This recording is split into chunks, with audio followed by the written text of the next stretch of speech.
அவ கழுத்துல போட்டிருக்கிற செயினை பாக்குற. அவகிட்ட இந்த செயின் ஏது, யாரு வாங்கி கொடுத்தது, எதுக்காக வாங்கி கொடுத்ததுன்னு கேளு.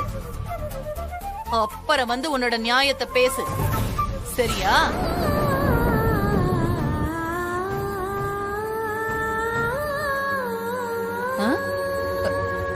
என்ன யோசிக்கிற? வீட்டுக்கு போய் உன் பொண்ணோட கழுத்துல பாரு. என் மூத்த பையன் 500 கோடி சொத்துக்கு அதிபதி விக்ரம் வாங்கி கொடுத்த புது தங்க செயின் இருக்கும். ஆமா, நீயே சொல்லு, ஒரு பொண்ணு எதுவுமே செய்யாம ஒரு பையன் தங்க செயின் எல்லாம் வாங்கி கொடுப்பானா? அப்படி எதான் காட்டி மயக்கி அந்த செயினை வாங்கிருப்பாளோ உன் பொண்ணு.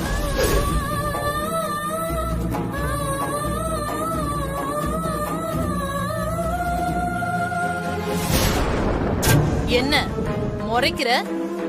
அவ்வளவு ரோஷம் மானம் எல்லாம் இருந்தா போய் உன் பொண்ண கண்டிச்சு வை. என் பையன் பக்கமே தலை வச்சு படுக்காத மாதிரி பாத்துக்கோ.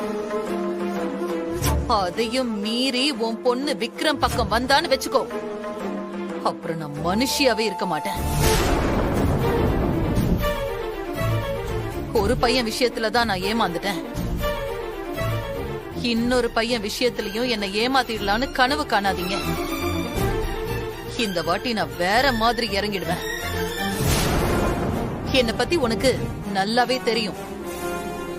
அதனால உன் பொண்ண ஒழுங்கா வச்சுக்கோ.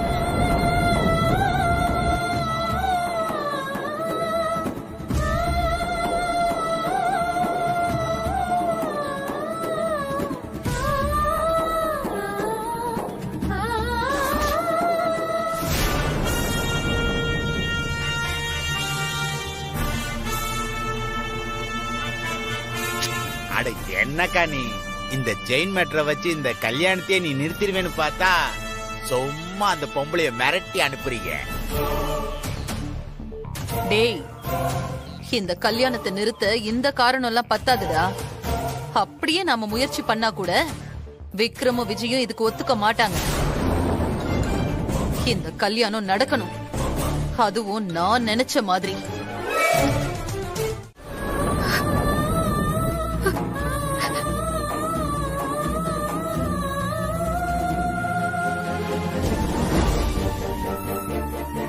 இதெல்லாம் எதனால வந்தது சொல்லு?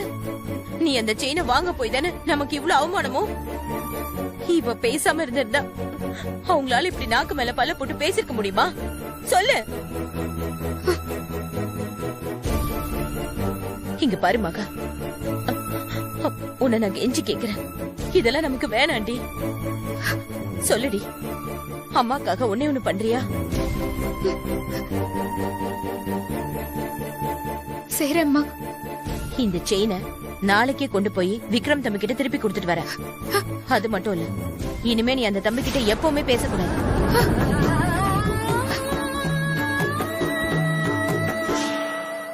எல்லாத்தையும் மீறி அந்த விக்ரம் தம்பி கிட்ட மட்டும் நீ பேசுறான்னு தெரிஞ்சதுன்னு வை, அதுக்கப்புறம் நான் என்ன பண்ணுவேன்னு எனக்கே தெரியாது.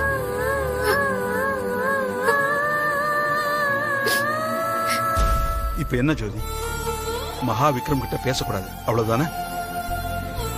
அதுக்கே இவ்வளவு கோவப்பட்டு கத்தி ஆர்ப்பாட்டம் பண்ணிட்டு இருக்க?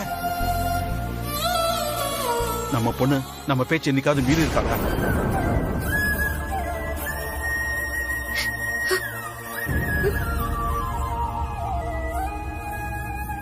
அம்மாடி, ஏதோ நடந்ததெல்லாம் தாங்க முடியாம தான் அம்மா இப்படி நடந்துட்டு இருக்கா.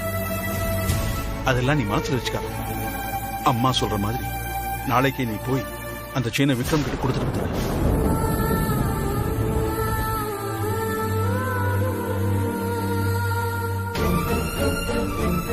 ஜோதி, நீ வா. இனி மகா விக்ரம் கிட்ட பேச மாட்டான். வா.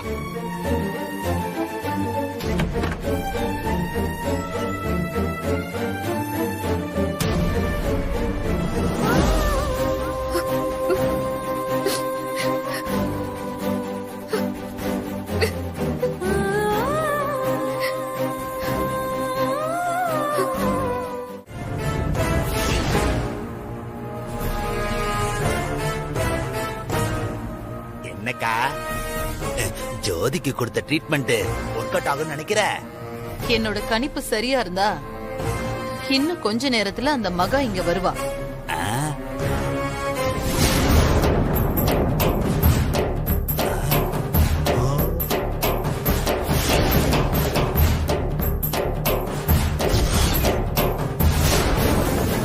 அக்கா நீ சொல்லி வாய மூடல அதுக்குள்ள வந்து நிக்கிறா. என்ன பவர்க்கா உன் வார்த்தைக்கு?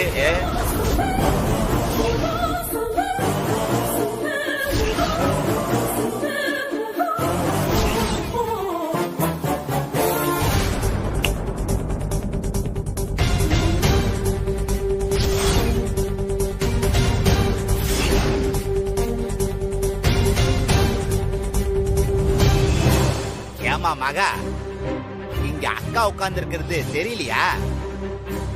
இல்ல எங்க அக்காவை பாக்குறதுக்கு தைரியம் இல்லையா?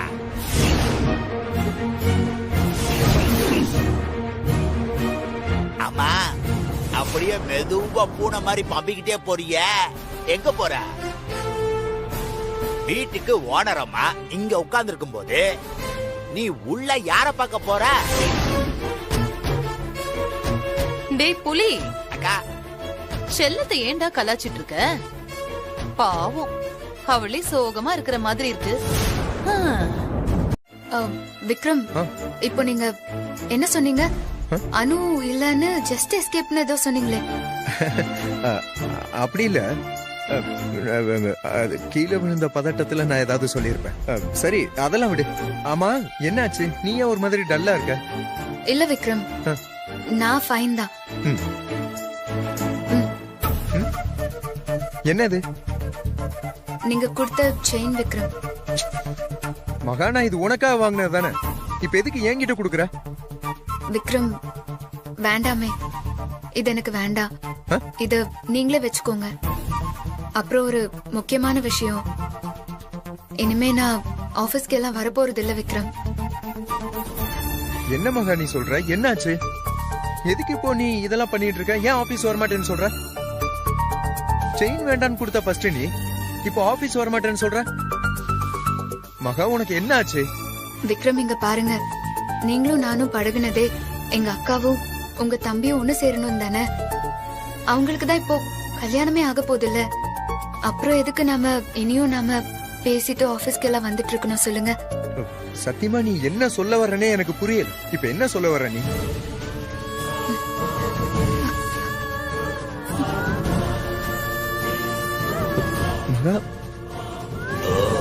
அக்கா பேசுனத போட்டு கொடுக்கலான்னு வந்திருக்கியா?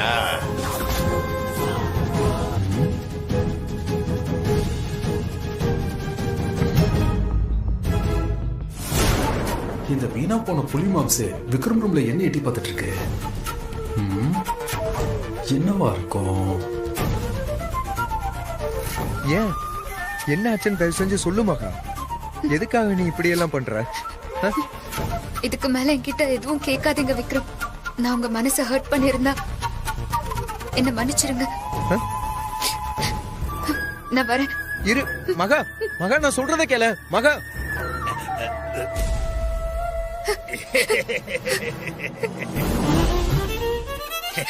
என்ன எல்லாம் முடிஞ்சு போச்சா? இனி அவ்வளவுதானா?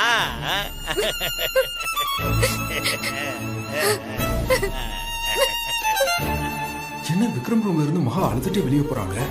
அப்படின்னா இவ்வளவு நேரம் விக்ரமும் மகாவும் பேசுறதான் மாமா ஒட்டு கேட்டுட்டு இருந்தாரா? ஏதோ தப்பா இருக்கு.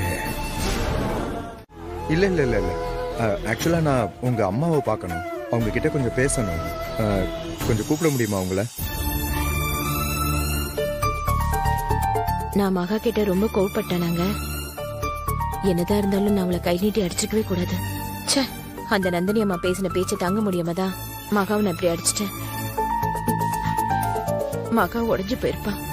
என்னை பத்தி தப்பா தானே நினைச்சிருப்பா. என்ன ஜோதி, நீ நம்ம மகா பத்தி புரிஞ்சு வச்சிருக்கிறது இவ்வளவுதானே? மகாவை நீ அடிச்சேங்கிறத புரிஞ்சுக்கிற அளவுக்கு அவளுக்கு அறிவும் இருக்கு, பக்குவமும் இருக்கு. அதனால தான் சொல்றேன், கண்டிப்பா நம்ம மகா உன்னை தப்பாலாம் நினைக்க மாட்டா. அப்பா, விக்ரம் மாமா வந்திருக்காரு. விக்ரம் தம்பியா?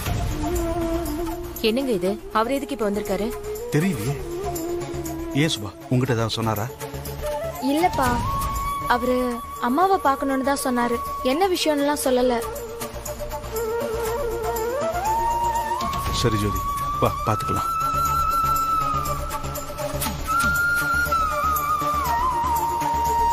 வாங்க தம்பி. வாங்க. வணக்கம். வணக்கம், உட்காருங்க. பரவாயில்ல, இருக்கட்டும்.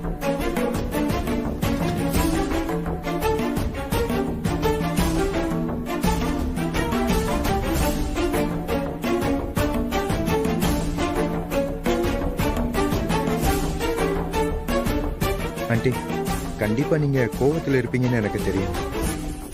இருந்தாலும் சில விஷயங்களை பேச வேண்டியதும் தெளிவுபடுத்த வேண்டியதும் என்னோட கடமை. அதனாலதான் நான் இங்க வந்தேன்.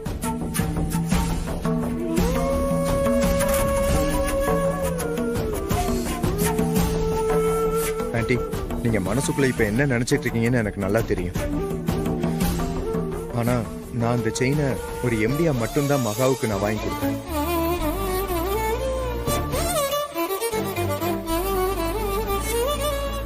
ஆண்டி, கம்பெனில மகாவால கிடைச்ச ப்ராஃபிட்ல ஒரு gift வாங்கி கொடுக்கணும்னு நினைச்சேன். அதனால மட்டும்தான் ஆண்டி மகாக்கு நான் அதை வாங்கி கொடுத்தேன். அது மட்டும் இல்லாம என் தம்பி கல்யாணம் நடக்கணும்னு என்னை விட அதிகமா உழைச்சதுக்கும் என்னோட சின்ன நன்றி கடனா தான் அந்த செயினை நான் அவளுக்கு வாங்கி கொடுத்தேன். அதை விட்ட வேற எந்த உள்நோக்கமும் இல்லை ஆண்டி என்கிட்ட. தம்பி பரவாயில்ல தம்பி, நீங்க சொல்ற மாதிரியே இருந்தாலுமே இனிமே நீங்களும் மகாவும் பழகிக்க வேண்டாம். அதுதான் எல்லாருக்குமே நல்லது.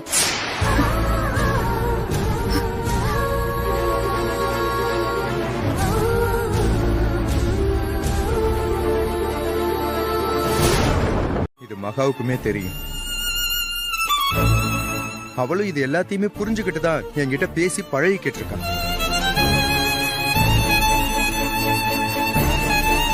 ஓ, இப்ப புரியுது விக்ரம், ஏன் இந்த வாய்ஸ் மெசேஜ்க்கு நீங்க ரிப்ளை பண்ணவே இல்லைன்னு. உங்களுக்கு என் மேல எந்த ஃபீலிங்ஸும் இல்லைங்கிறத சொல்ல சங்கடப்பட்டுக்கிட்டு தான் சொல்லாம இருந்திருக்கீங்க. அப்படின்னா உங்களுக்கு நானும் மற்ற பொண்ணுங்களை போல சாதாரணமானவதாங்க. ஆண்டி, மத்தவங்க என்ன வேணாலும் பேசிட்டு போறாங்க, ஆனா நீங்க எங்களை பத்தி தப்பா நினைக்க கூடாது. ஆண்டி, இப்ப உங்களுக்கு அம்மா பேசுனது மட்டும்தானே பிரச்சனை. அவங்களுக்காக நான் உங்ககிட்ட மன்னிப்பு கேட்கிறேன். நான் உங்க கால்ல கூட விழுந்து மன்னிப்பு கேட்கிறேன். இல்ல தம்பி, அதெல்லாம் எதுவும் வேண்டாம். இல்ல நான் என்னக்கா? பரவாயில்ல தம்பி.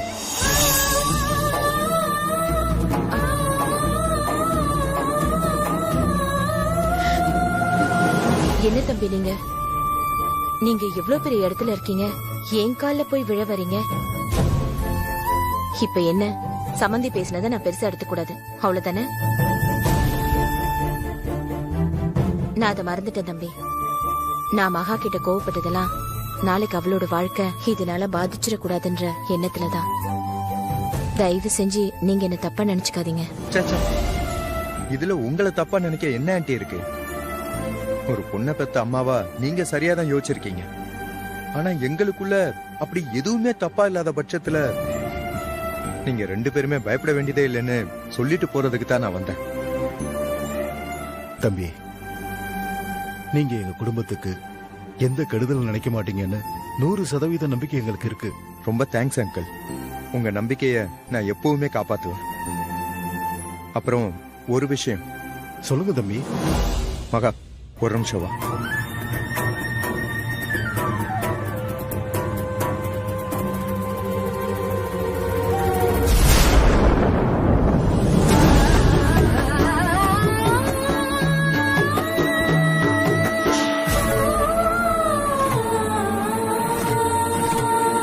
இந்த செயினை நான் மகாக்காக வாங்கினேன்.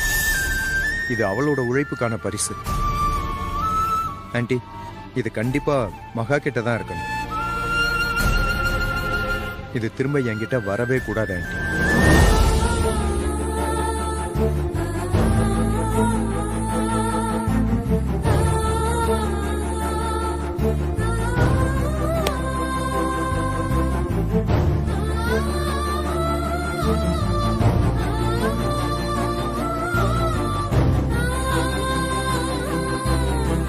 ஆண்டி, மறுபடியும் சொல்றேன், எங்க அம்மா பேசுனது எல்லாத்தையுமே நீங்க தயவு செய்து மறந்துருங்க.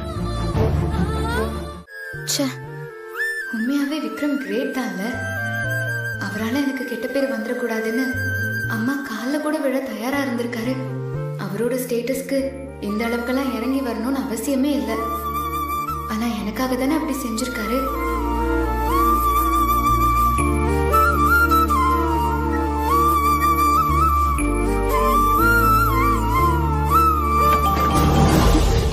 மகா, மா சொல்லுமா. ஏண்டி போன் அடிக்கிறது கூட தெரியாம அப்படி என்ன தனியா உட்காந்து யோசனை பண்ணிட்டு இருக்க? அம்மா சார்ஜ் இப்பதாம்மா போட்டு வந்து உட்கார்ந்தேன். சரி சரி, இந்தா திரும்பவும் போன் அடிக்குது பாரு. எடுத்து பேசு. ஆம் பேசுறேன்.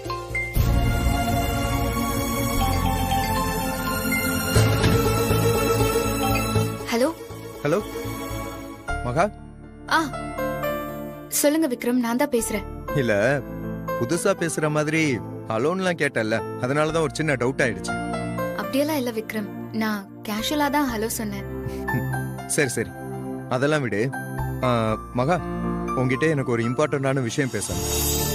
சொல்லுங்க விக்ரம். இல்ல இல்ல இல்ல இல்ல, போன்ல எல்லாம் பேச முடியாது. நீ என்ன பண்ற, நாளை காலையில நேர்ல வா, அப்பதான் கரெக்டா இருக்கும். விக்ரம் நேர்ல வரணுமா? அதுவும் நாளைக்கா? அப்படி என்ன முக்கியமான விஷயம்? ஐயோ மகா, நீ ஃபர்ஸ்ட் வா, அப்ப நான் சொல்றேன்ல. ஓகே. சரிக்கா. புலி, வாங்க மாமா. அங்க எல்லாரும் பொண்ணு அழைப்புக்கு ரெடி ஆயிட்டாங்க. நீங்க இன்னும் என்ன பண்ணிட்டு இருக்க? ரெடி ஆயிட்டாங்கன்னா நல்ல விஷயம் தானே மாமா. பார்த்து பத்திரமா வழி அனுப்பி விட வேண்டியதானே. என்னந்திரி, பொழுதன்னைக்கும் இவன் உன் கூட தானே சுத்துறான். நாலு நல்லது கெட்டது சொல்லி கொடுக்கலாம்ல. ஏங்க உங்களுக்குள்ள இருக்கிறதுல என்ன எதுக்கு இழுக்கிறீங்க? சரி சரி, அவனை நாலு சொந்தக்காரங்களை கூட்டிட்டு போய் பொண்ணு அழைச்சிட்டு வர சொல்லு. என்ன என்னது ஒன்னாலைக்க நான் போகணும்? என்ன மாமா விளையாடுறீங்களா? டேய், உன்னை போக சொல்றதுல எனக்கும் விருப்பம் இல்லதான். ஆனா முறைப்படி மாப்பிள்ளைக்கு தாய் மாமன் நீதான் போயாகணும். அதனாலதான் உன்னை போக சொல்றேன். எவ்வளவு நாசுக்க என்ன கேவலப்படுத்துறாரு இந்த மனுஷன். மாமா, ஆல் டீடைல்ஸ் ஐ நோ மாமா, பட் நான் போக மாட்டேன். டேய் புலி, நான் உன்கிட்ட போறியா இல்லையான்னு கருத்தெல்லாம் கேட்கல. நான் நீ போய் தான் ஆகணும்னு சொல்றேன்.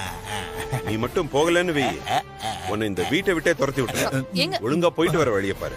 போக முடியாதுல்ல. அக்கா, என்னக்கா மாமா எப்படி சொல்லிட்டு போறாரு? நீயும் பார்த்துட்டு அமைதியா இருக்கிற.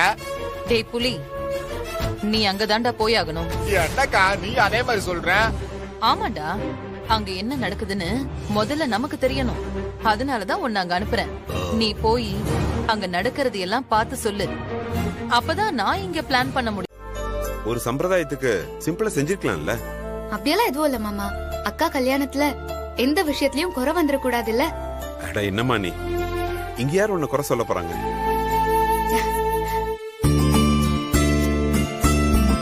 டேய் விஜய், கேட்க மாட்டியாடா நம்ம மகா சொன்னத? அவங்க கம்மியா செஞ்சா நாம என்ன குறையா சொல்ல போறோம்?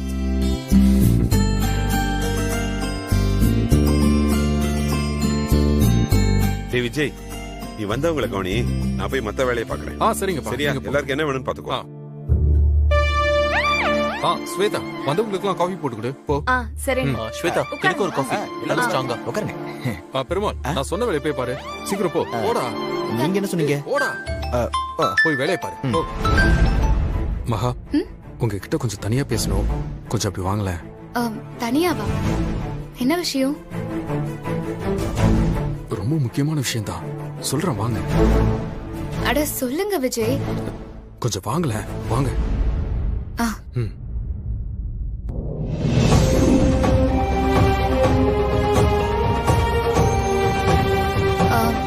என்ன விஷயம்னு சொல்லுங்க விஜய். எனக்கு அங்க நிறைய வேலை இருக்கு. மகா, நான் இப்ப சொல்ல போற விஷயம் உங்களுக்கு அதிர்ச்சியா கூட இருக்கலாம். ஆனா அதான் உண்மை. சொல்லுங்க விஜய். விக்ரம் நீங்க அனுப்புன வாய்ஸ் நோட்டை கேட்கவே இல்ல மகா. என்ன விஜய் சொல்றீங்க? ஆமா மகா, ஏன் கேட்கல, எதுக்காக கேட்கலன்னா என்கிட்ட கேட்காதீங்க. ஆனா நான் சொல்றது சத்தியம். இப்ப கூட உனக்கு கெட்டு போகல மகா. விக்ரம் அவனோட ரூம்ல தான் இருக்கா. நீங்க போய் நேரடியாவே உங்க மனசுல உள்ள காதலை அவன்கிட்ட சொல்லிடுங்க.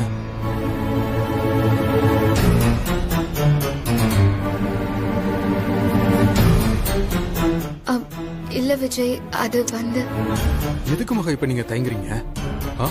அனு உங்க வீட்டுல வந்து பேசுனதை நினைச்சு தயங்குறீங்களா? என்ன மகா பாக்குறீங்க?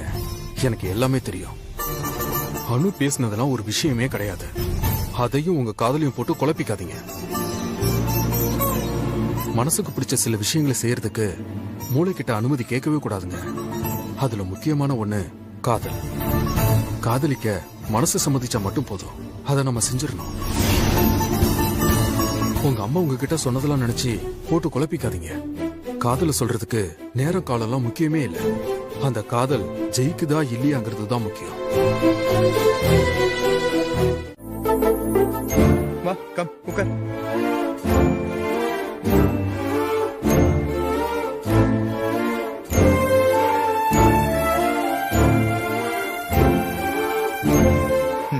இப்ப சொல்லு. என்கிட்ட ஏதோ சொல்லணும்னு சொன்னீங்க, சொல்லு. இல்ல விக்ரம், நீங்க தானே முதல்ல சொன்னீங்க. அதனால நீங்க முதல்ல நினைச்சத சொல்லுங்க, நான் அப்புறம் சொல்றேன். எப்படியாவது அனு பத்தின உண்மைய மகா கிட்ட சொல்லிடணும். எனக்கு எப்படியாவது நம்ம மனசுல இருக்கிற காதல விக்ரம் கிட்ட சொல்லிடணும்.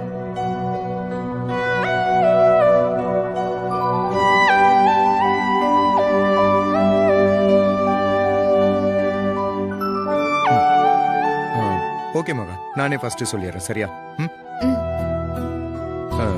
எனக்கு சின்ன வயசுல இருந்தே இந்த பொண்ணுங்கெல்லாம் ஆகவே ஆகாதுன்னு உனக்கே நல்லா தெரியும். அப்படிப்பட்ட நானே உன்னை என்னோட பெஸ்ட் ஃப்ரெண்ட் அக்செப்ட் பண்ணிக்கிட்டேன்னா அதுக்கு ரீசன் உன்னோட நல்ல மனசும்.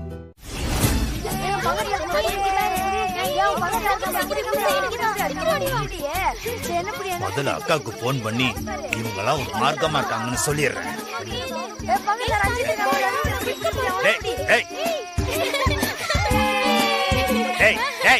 குட்டி பிசாசுங்களா, அந்த பக்கம் போய் விளையாடுங்க, போங்க போங்க.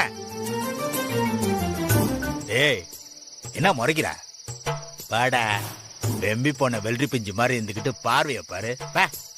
நான் முறைக்கவே இல்லையா அங்கிள்? ஓ, என்னவே ஏத்து பேசுறியா? அப்படியே உன் மொழிய நோண்டியா தின்னு போடுவேன். போ, ஒழுங்கு அந்த பக்கம் போய் விளையாடுற. போட, போன் பேசணும்டா, போட. நாங்க தான் இங்க முதல்ல இருந்து விளையாடிட்டு இருக்கோம். நீங்க வேணா அந்த பக்கம் போய் போன் பேசுங்க. ஓஹோ, என்ன தைரியம் இருந்தா என்னையே அந்த பக்கம் போய் பேசுன்னு சொல்லுவ.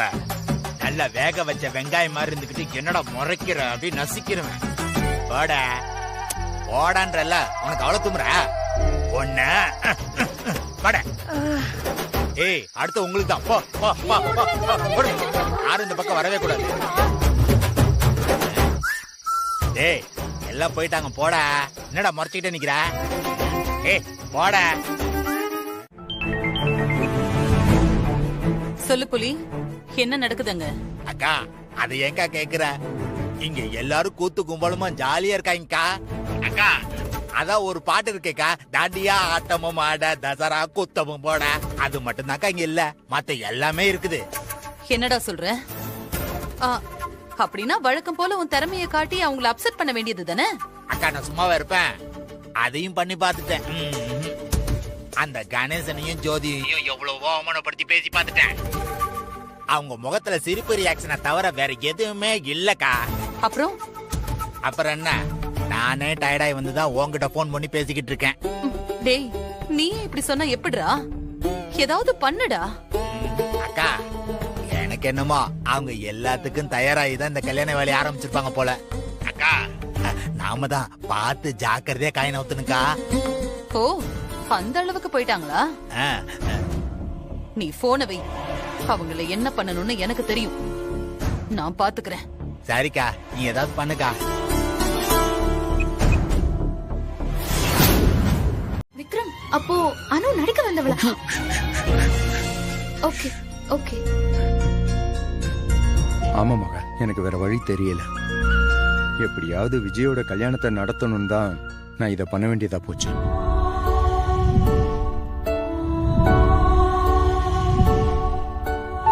மகா, என்னாச்சு? ஒண்ணும் இல்ல விக்ரம், நீங்க சொல்லுங்க. ஒரு நல்ல ஃப்ரெண்டா உங்ககிட்ட இதை நான் முன்னாடியே சொல்லியிருந்திருக்கணும். இவ்வளவு பெரிய விஷயத்த உங்ககிட்ட இருந்து நான் மறைச்சிட்டேன்னு எனக்கே ஒரு மாதிரி கில்ட்டியா இருந்துச்சு. அதான் இன்னைக்கு சொல்லிட்டேன். விக்ரம், அனுவ நடிக்க கூட்டிட்டு வந்தீங்க, ஓகே. ஆனா கல்யாணம் ஏற்பாடு வேணா 2 கல்யாணத்துக்கா இருக்கலாம். ஆனா நடக்க போறது என்னவோ விஜய் ஐஸ்வர்யா கல்யாணம் மட்டும்தான். என்னோட பிளான் படி அவங்களோட கல்யாணம் நடக்கும். ஆனா என்னோட கல்யாணம் நடக்கவே நடக்காது.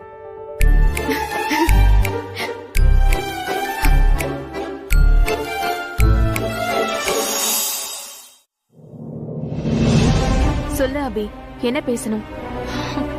ஐஷு, விஜய நான் லவ் பண்ண, எப்படியாவது அவரை அடையணும்னு ஆசைப்பட்டேன். அதுக்காக செய்யக்கூடாத நிறைய விஷயங்களை செஞ்சேன். யார் எப்படி போனாலும் பரவாயில்ல, நான் நினைச்சது மட்டும் நடந்தா போதும்னு நினைச்சேன்.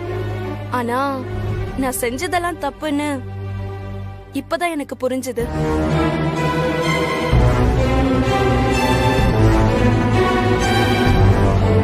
நீயும் விஜயும் உயிருக்கு உயிரா லவ் பண்றீங்கன்னு தெரிஞ்சோம் நான் உங்களை பிரிக்க நினைச்சதெல்லாம் எவ்வளவு பெரிய தப்புன்னு நான் புரிஞ்சுக்கிட்டேன். தயவு செஞ்சு என்ன மன்னிச்சிரு.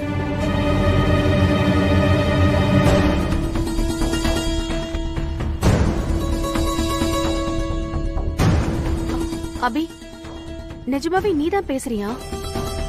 என்னால நம்பவே முடியல. எனக்கு தெரியும். என்னடா இவ திடீர்னு இப்படி பேசுறாளேன்னு உனக்கு குழப்பமா தான் இருக்கும்.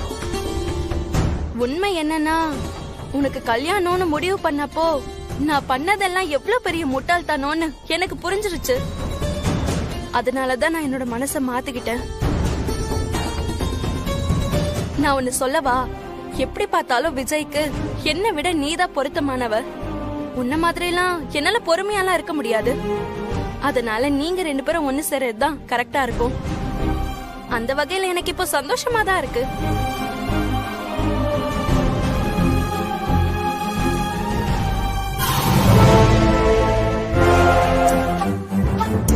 அபி, நீயா இதெல்லாம் பேசுற? சத்தியமா எனக்கு ரொம்ப சந்தோஷமா இருக்கு. நீயாவே வந்து என்கிட்ட இப்படி எல்லாம் பேசுவேன்னு நான் கனவுல கூட நினைச்சதே இல்ல. எப்படியோ நீ மனசு மாறிட்டல்ல, அதுவே எனக்கு போதும் அபி. நீ வேணா பாரு, எனக்கு விஜய் கிடைச்ச மாதிரி உனக்கும் ஒரு நல்ல பையனா கிடைப்பான். சரி, நீ ரெடி ஆயிட்டு கிளம்பி வா, நான் வெளியே வெயிட் பண்றேன், ஓகேவா? அபி, ஒரு நிமிஷம்.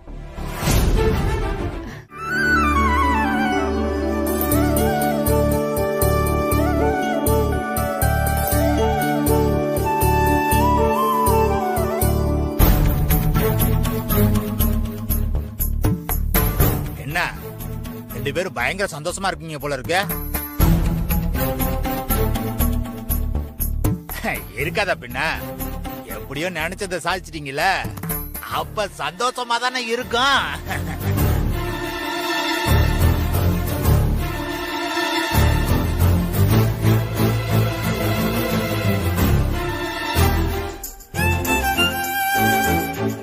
எலி, புலி, நீங்களும் வந்து என் பொண்ண மனசார வாழ்த்தி ஆசீர்வாதம் பண்ணிட்டு நலங்கு வைங்க. என்னாச்சு இந்த ஆளுக்கு? என்ன சொன்னாலும் கோவப்படவே மாட்டேங்கிறானே. அட வாங்க, டைம் ஆகிட்டு இருக்கு. வாங்க வந்து நலங்கு வைங்க. நான் வைக்கவா? வைங்க. அள்ளி வச்சுட்டா போச்சு.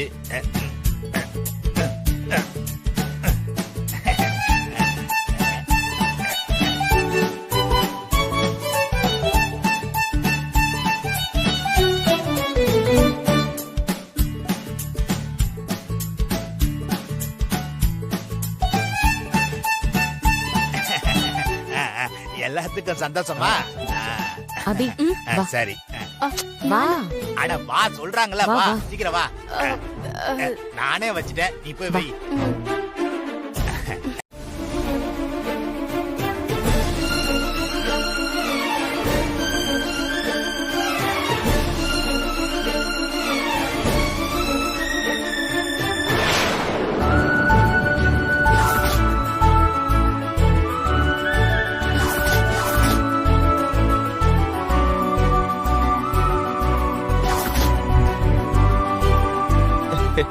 ஏதாவது யோசிச்சு கவுண்டர் போட்டா கூட சிரிக்க மாட்டேன். உட்காருங்க.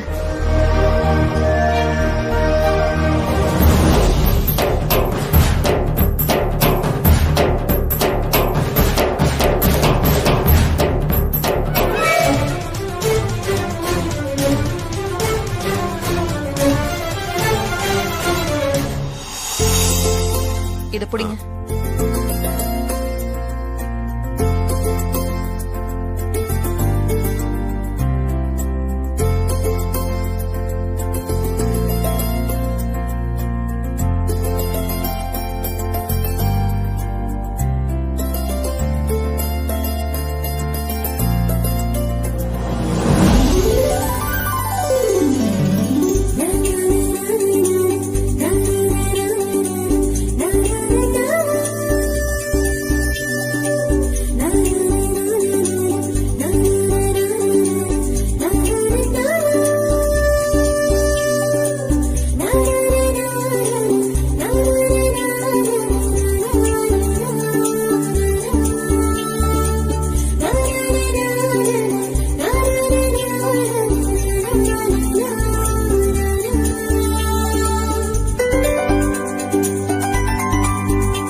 நீதான் இன்னும் நலங்கு வைக்கல, போ போய் வை.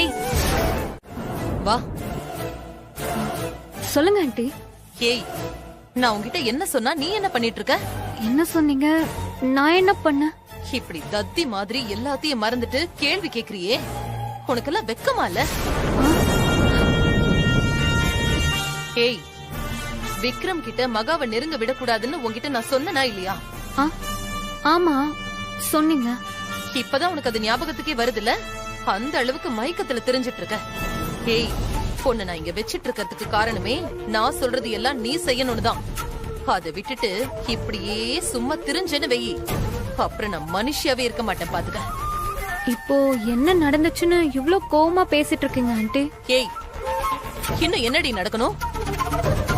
அந்த மகாவை விக்ரம் கிட்ட நெருங்கவே விடக்கூடாதுன்னு நினைச்சா ஏன் கண்ணு முன்னாடியே வந்து விக்ரம்க்கு நலங்கெல்லாம் விக்கிறா. அவள் அதையெல்லாம் செய்ய விடாம நீ தடுத்திருக்கணும்ல. எல்லார் முன்னாடியும் என்னால இத பண்ண முடியல.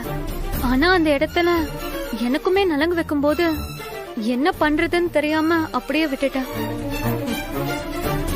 இங்க பாரு, இனிமே அந்த மகா விக்ரம் பக்கத்திலேயே வரக்கூடாது, அவ்வளவுதான். அப்புறம் நீ இங்க இருக்க மாட்ட. சரிங்க ஆண்டி, இனிமே நான் பாத்துக்கிறேன்.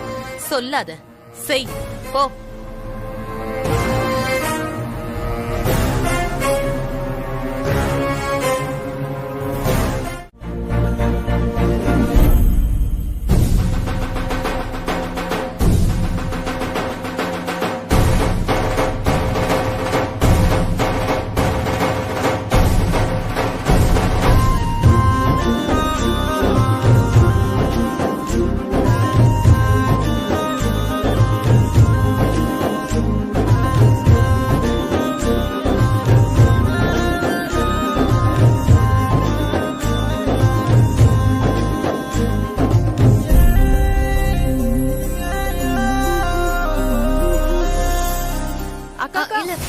பொண்ணு அது இல்ல, இங்க நிக்கிறதா பொண்ணு.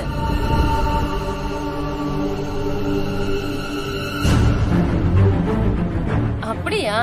மாப்பிள்ளை பக்கத்துல அம்சமா நிக்கிறதுனால இததான் பொண்ணு நினைச்சிட்டேன். என்னமோ சொல்லி கொடுத்து பேசுற மாதிரி இருக்கு.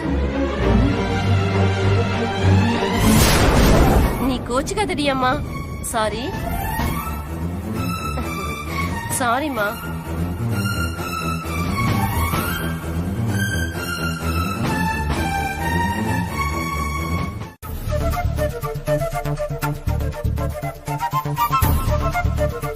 நந்தினி அத்தை ஏன் இப்படி பண்றாங்கன்னே புரியலையே. ஐசக்காவையோ என்னையோ அவங்களுக்கு பிடிக்காது, அதனால எங்களை அவங்க மருமகளா ஏத்துக்க விரும்பல. ஆனா அதுல கூட ஒரு அர்த்தம் இருக்கு. ஆனா அனு மாதிரியான பொண்ண எப்படி விக்ரம்க்கு கல்யாணம் பண்ணி வைக்கணும்னு அவங்க முடிவு பண்ணிருப்பாங்க. அதுவும் அவ ஏதோ ஒரு பிரச்சனையில இருக்கான்னு தெரிஞ்சும் கூட அவளே வேண்டான்னு சொல்லும் போது வலுக்கட்டாயமா எதுக்காக விக்ரம்க்கு கல்யாணம் பண்ணி வைக்கணும்னு நினைக்கணும்?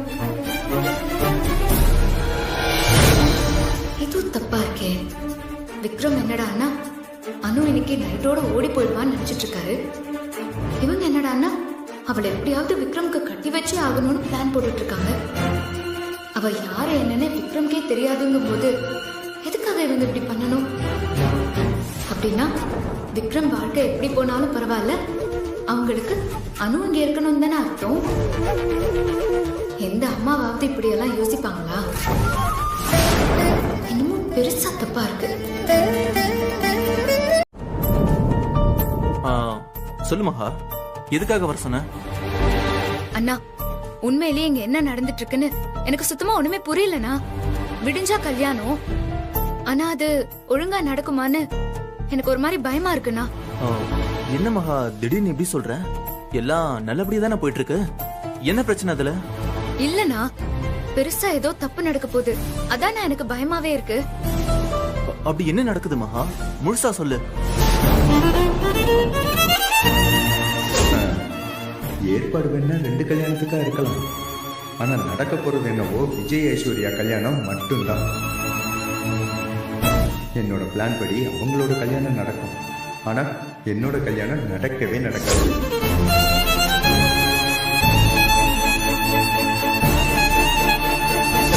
இத பாரு, விக்ரம் உன் கழுத்துல தாலி கட்டுவான். அதுக்கப்புறம் என்னோட இஷ்டப்படி விஜய அபி கழுத்துல தாலி கட்ட வைப்பேன்.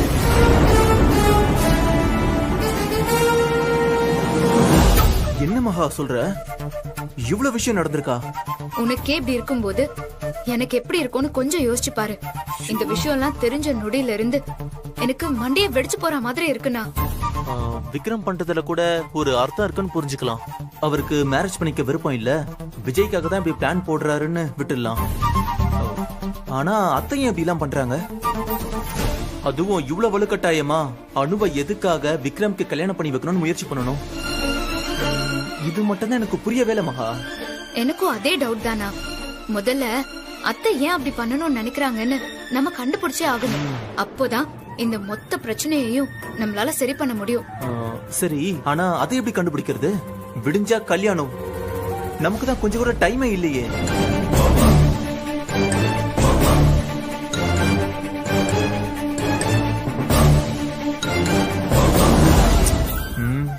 ரொம்ப கஷ்டமகா. இதெல்லாம் அத்தையே வந்து சொன்னாதான் உண்டு.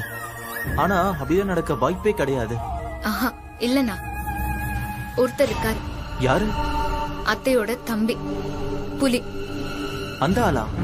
அந்த ஆள் வேஸ்ட் மகா. அந்த ஆள் ஒரு டம்மி பீஸ். அண்ணா, நம்மளுக்கு தானே அவரு டம்மி பீஸ். அத்தைக்கு எல்லாமே புலிமுருகன் தான். கண்டிப்பா இந்த மொத்த விஷயமும் அவருக்கு நிச்சயமா தெரிஞ்சிருக்கும். அவரை பிடிச்சோம்னா எல்லா விஷயமும் வெளிச்சத்துக்கு வரும்.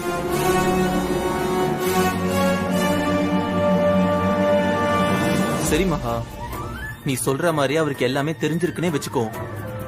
ஆனா நம்ம கேட்ட உடனே சொல்லிடு வர என்ன? அதுக்கு என்கிட்ட ஒரு ஐடியா இருக்குண்ணா. என்ன? நான் சொல்றேன். புலி செம்ம சரக்கு பார்ட்டி. சரக்கு பாட்டில காட்டியே அவனை நம்ம கரெக்ட் பண்ணிடலாம். சரக்கா?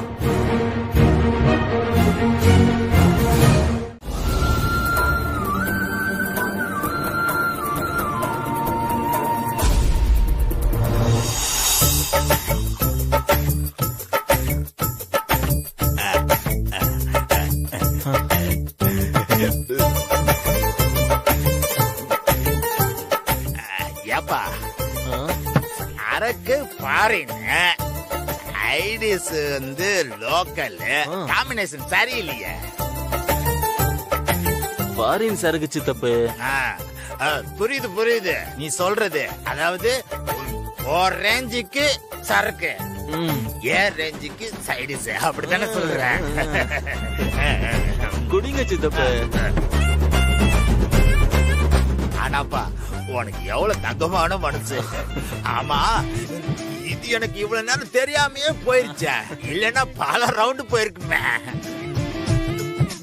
உங்களுக்கு செய்யாம யாருக்கு செய்ய போறீங்க சித்தப்பா? சாப்பிடுங்க சாப்பிடுங்க சாப்பிடுங்க.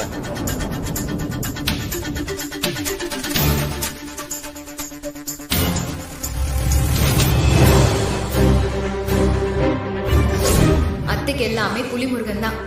கண்டிப்பா இந்த மொத்த விஷயமும் அவருக்கு நிச்சயமா தெரிஞ்சிருக்கும். அவரை பிடிச்சோம்னா எல்லா விஷயமும் வெளிச்சத்துக்கு வரும். நம்ம புலிகிட்ட பேசும்போது மகா கால் பண்ண சொன்னால.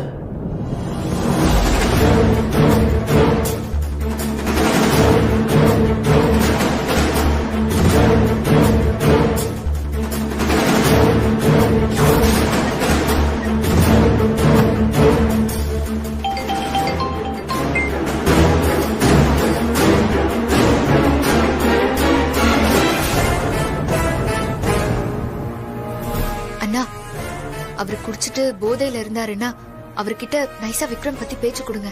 மகா எல்லாம் பக்கா. புலி ஃபுல் போதையில இருக்காரு.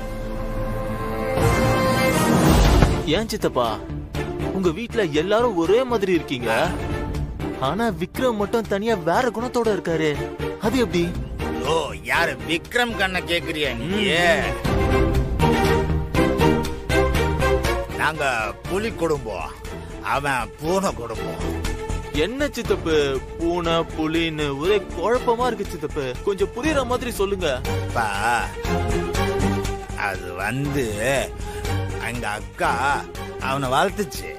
இப்ப என்ன வாசமா வளர்த்த மாதிரி அவனையும் வளர்த்துச்சு. ஆனா என் மேல இருக்கிற பாசத்தை விட 2 மடங்கு ஜாஸ்தியா வச்சு அவனை வளர்த்துச்சு. என்ன சித்தப்பா சொல்றீங்க? ஆமாடா தம்பி, விஜயும் ஸ்வேதாவும் தான் எங்க அக்கா வயித்துல பிறந்தவங்க.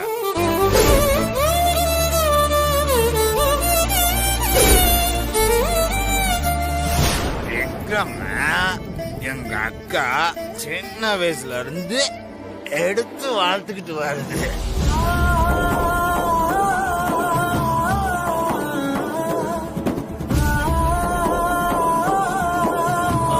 அப்படின்னா விக்ரம் அத்தைக்கு வளர்ப்பு புள்ளையா?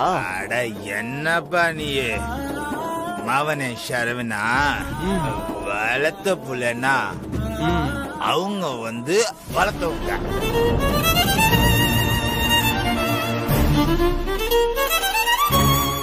இது கூட உனக்கு புரிய மாட்டேங்குது. உனக்கு மாப்பேறிடுச்சு. ஏன்பா சரக்க நீ எனக்கு வாங்கி கொடுத்த, நான் ஸ்டெடியா இருக்கிறேன், ஆனா அதை வாங்கி கொடுத்த நீ மச்சாயிடுவ போல இருக்குதே.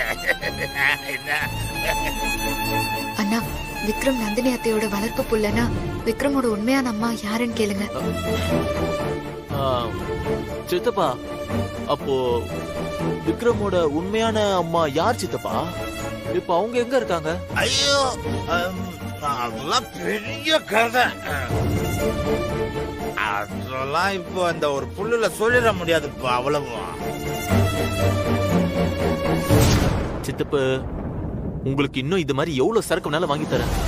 நீங்க பாட்டுக்கு சாப்பிட்டுக்கிட்டே இருங்க ஃபுல்லா. கொஞ்சம் டைம் பாஸ் ஆவது ஆகும்ல, சொல்லுங்க சித்தப்பா.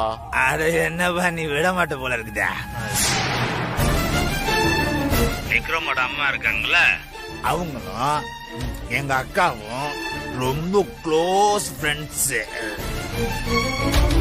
விக்ரமோட அம்மா இருக்காங்களா, அவங்க ரொம்ப பெரிய பணக்காரங்க. நாங்க சும்மா சாதாரண குடும்பம். இப்ப இருக்கிற மாதிரிலாம் எங்களுக்கு எந்த வசதியும் கிடையாது. ஆனா அந்த விக்ரமோட அம்மா இருக்காங்க இல்லையா, அவங்கதான் எங்க அக்காவுக்கு என்னென்ன வசதிகள் தேவைகள் வேணுமோ எல்லாம் செஞ்சாங்க. அதான் சரவணா, அந்த அம்மா எங்களை நல்லா பாத்துக்குச்சு. ஆனா பாவம், ஒரு நாள் தீ விபத்துல விக்ரமோட அம்மா இல்ல செத்து போச்சு. அவங்க அப்பாவும் செத்து போயிட்டாரு.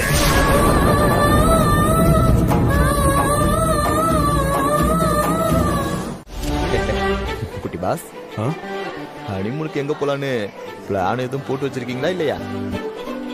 நீங்க எந்த கண்ட்ரிக்கு போனாலும் சரி இந்த பெருமாளையும் கூட கூட்டிட்டு போயிருங்க. உங்க ஹனிமூனை சாக்கா வச்சாவது பிளைட் ஏறி வெளிநாட சுத்தி பார்த்துட்டு போறேன்.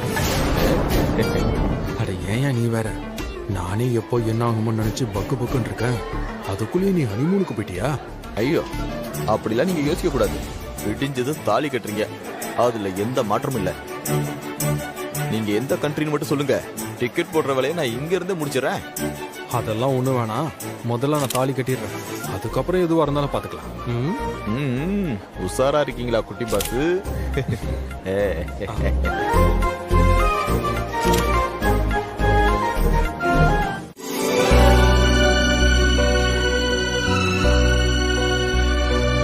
ரொம்ப தேங்க்ஸ் அனு.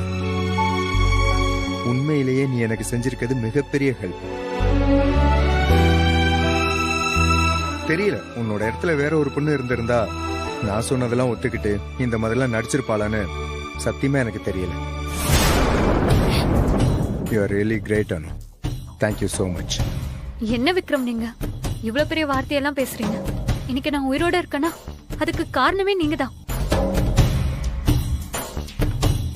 நீங்க என்ன காப்பாத்தினது மட்டும் இல்லாம என்ன பாதுகாப்பாவும் வச்சிருந்தீங்க. என்னோட உயிரை காப்பாத்தின உங்களுக்கு நான் செய்யற சின்ன நன்றி கடன் தான் இது. தயவு செஞ்சு எனக்கு தேங்க்ஸ் எல்லாம் சொல்லாதீங்க விக்ரம். நோ நோ, அப்படி இல்லை அனு. உன்னாலதான் இன்ஃபேக்ட் என்னோட தம்பியோட கல்யாணம் நடக்க போகுது. நீ மட்டும் இல்லைன்னு வச்சுக்கோ, எல்லாருமே சேர்ந்து எனக்கு வேற ஒரு பொண்ணை பார்த்து என்னை ஒரு பெரிய நெருக்கடியில தள்ளி விட்டு இருந்திருப்பாங்க. அந்த சுச்சுவேஷன்ல நீ எனக்கு ஹெல்ப் பண்ணலைன்னா அதை நான் எப்படி சமாளிச்சிருப்பேன்னு என்னால் நினைச்சு கூட பார்க்க முடியல. ஆனா நீதான் அது எல்லாத்தையும் ரொம்ப ஈஸியா மாத்திட்ட. இதுக்கெல்லாம் ஆக்சுவலா நீ செஞ்சதுக்கு நன்றியா என்னால வெறும் பணத்தை மட்டும்தான் உனக்கு கொடுக்க முடியும். வெயிட்.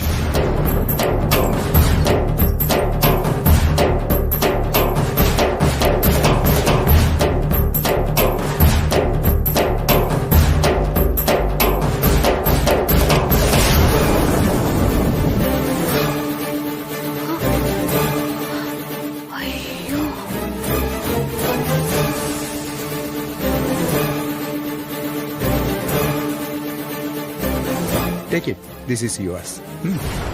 பிடிச்சுக்கோ.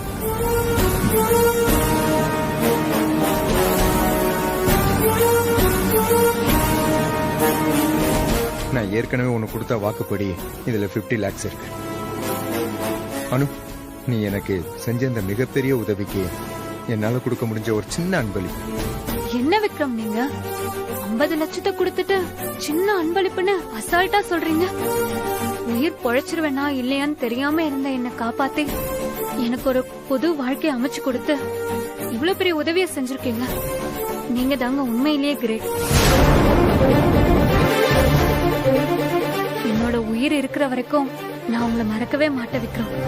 ரொம்ப தேங்க்ஸ் விக்ரம். அப்போ நம்மளோட பிளான் படி அடுத்தது இந்த பணத்தை எடுத்துக்கிட்டு எங்கேயாவது ஒரு சேஃபான இடத்துக்கு நீ போய் செட்டில் ஆயிரு. அங்க போய் உனக்கு பிடிச்ச மாதிரியான ஒரு வாழ்க்கையை நீ